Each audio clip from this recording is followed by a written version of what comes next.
our news organization. Can you give us a chance to ask a question, sir? Sir, can you state, Mr. President-elect, can you state categorically, Mr. President-elect, can you give us a question? You're attacking us. Can you give us a question? Can you give us a question?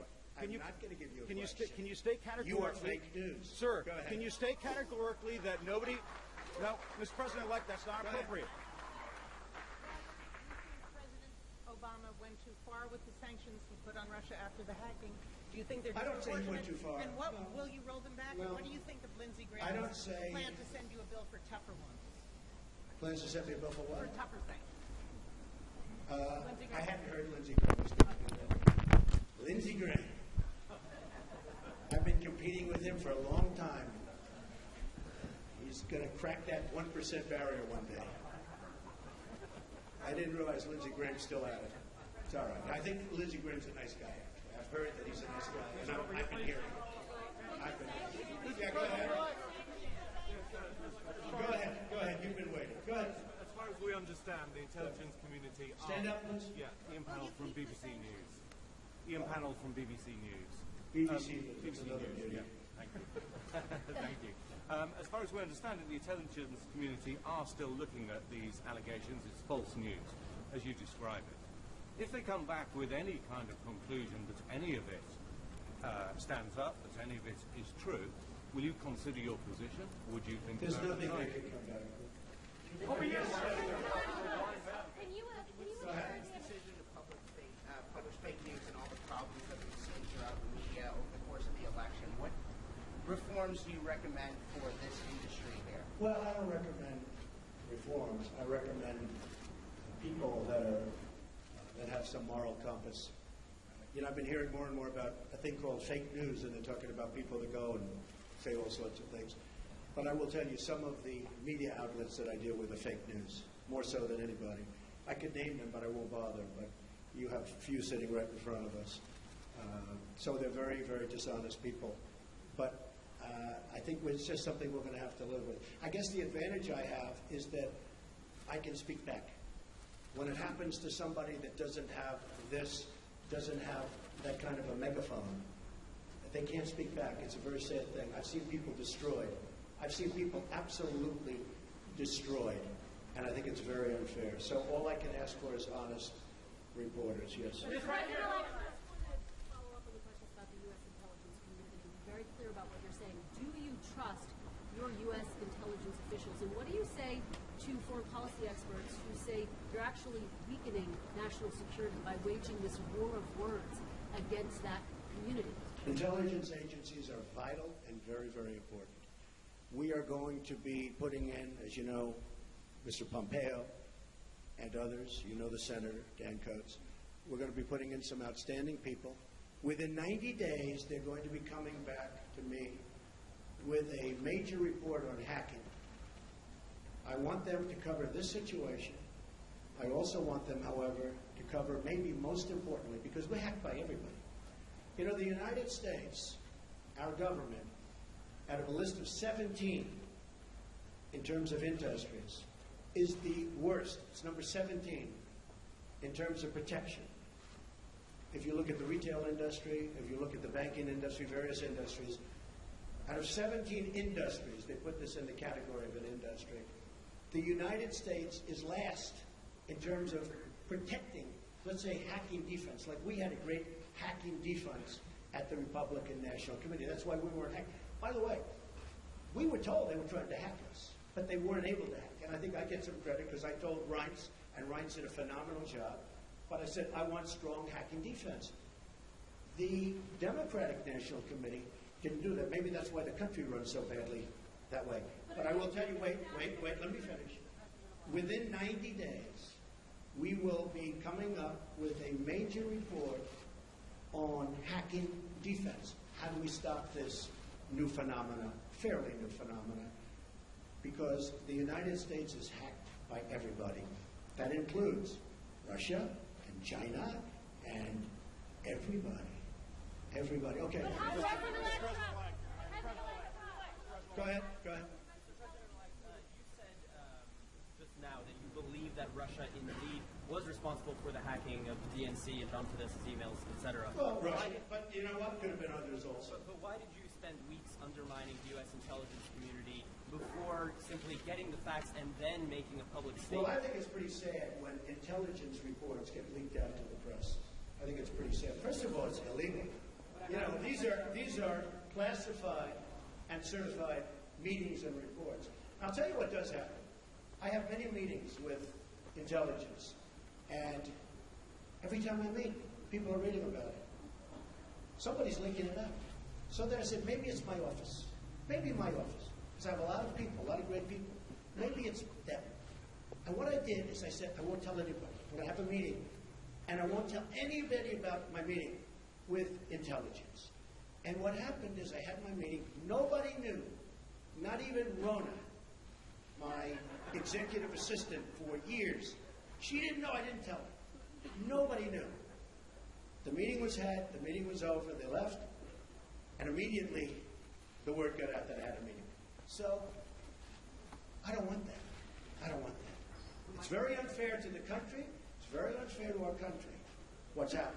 That report should have never, first of all, it shouldn't have been printed because it's not worth the paper it's written. And I thank the New York Times for saying that. I thank a lot of different people for saying that. But I will tell you, that should never, ever happen. But do you trust, Mr. President-elect, thank you, Mr. President-elect.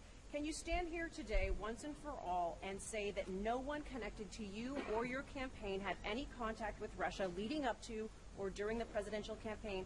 And if you indeed do believe that Russia was behind the hacking, what is your message to Vladimir Putin right now? He shouldn't be doing it. He won't be doing it. Russia will have much greater respect for our country when I'm leading it than when other people have led it. You will see that. Russia will respect our country more. He shouldn't have done it. I don't believe he'll be doing it more now. We have to work something out. But it's not just Russia. Take a look at what's happened. You don't report it the same way. 22 million accounts were hacked in this country by China. And that's because we have no defense. That's because we're run by people that don't know what they're doing. Russia will have far greater respect for our country when I'm leading it. And I believe, and I hope, maybe it won't happen, it's possible, but I won't be given a little reset button like Hillary. Here, press this piece of plastic. Guy looked at her like, what is she doing? There's no reset button. We're either going to get along or we're not. I hope we get along, but if we don't, that's possible too. But Russia and other countries, including China, which has taken total advantage of us economically, totally advantage of us in the South China Sea by building their massive fortress. Total. Russia, China, Japan, Mexico, all countries will respect us far more than they do under past administrations. And to my first question, I want to thank everybody. So this is all, just so you understand, these papers, because I'm not sure that was explained properly, but these papers are all just a piece of the many, many companies that are being put into trust to be run by my two sons. And I hope at the end of 8 years I'll come back and I'll say, oh, you did a good job. Otherwise, if they do a bad job, I'll say, you're fired. Sir, you did not answer whether any of your associates were in contact with the Russians. Sir, you did not answer whether any of your associates were in contact with the Russians. Can you categorically deny that did not happen, sir? Can you categorically deny that did not happen, sir?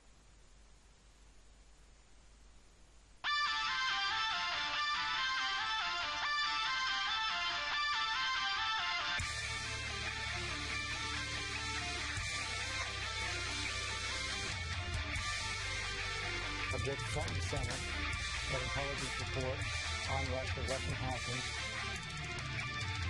Can you categorically deny that did not happen, sir? Can you categorically deny that did not happen, sir?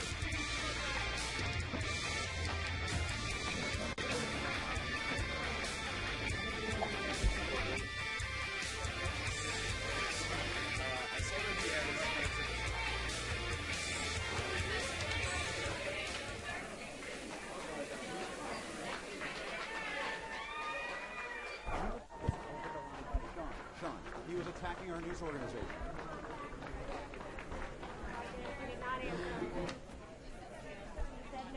Okay. Where do I go? Right here? I don't think I can get that close.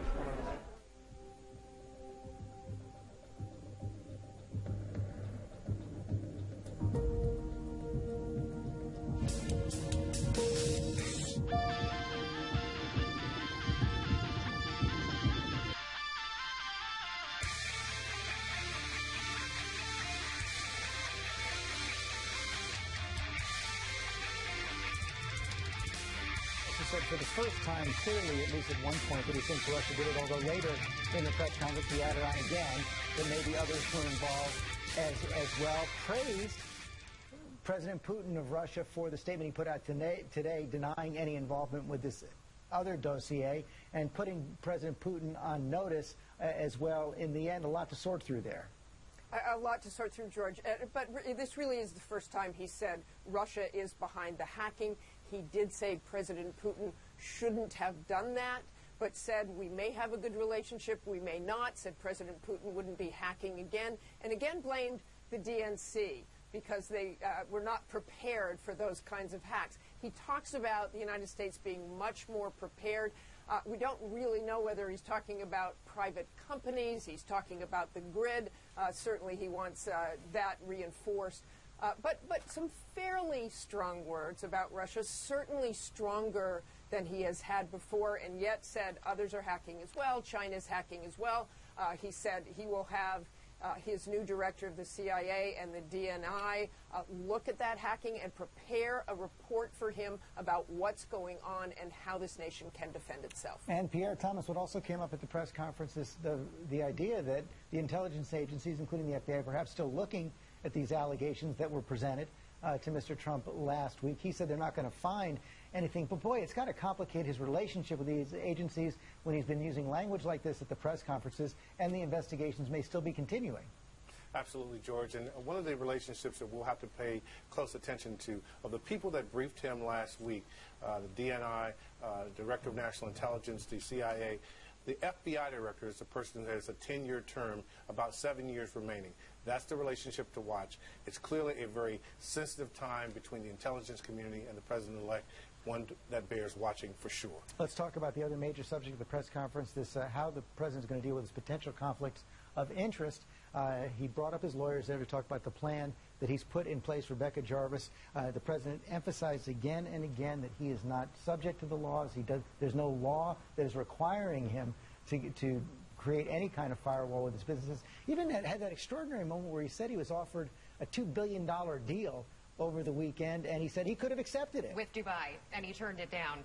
So what he laid out here is that he will be entirely putting the business, the Trump organization, into a trust run by his sons. He said repeatedly that there would be this firewall in place, that he would not be doing any new foreign deals, no future foreign deals, and that there will be an ethics advisor on hand to review all deals here in the United States going forward. He also mentioned what we were talking about with the emoluments clause inside of the Constitution, that officials may not accept gifts, that they will be donating all profits from foreign governments to his hotel, to Treasury. Now, some ethics experts that we've been talking to point out, well, there are other issues involved because it's not just Donald Trump's hotels. There are other financial engagements that Donald Trump has, for example, with sovereign wealth funds, with loans. What happens to that money?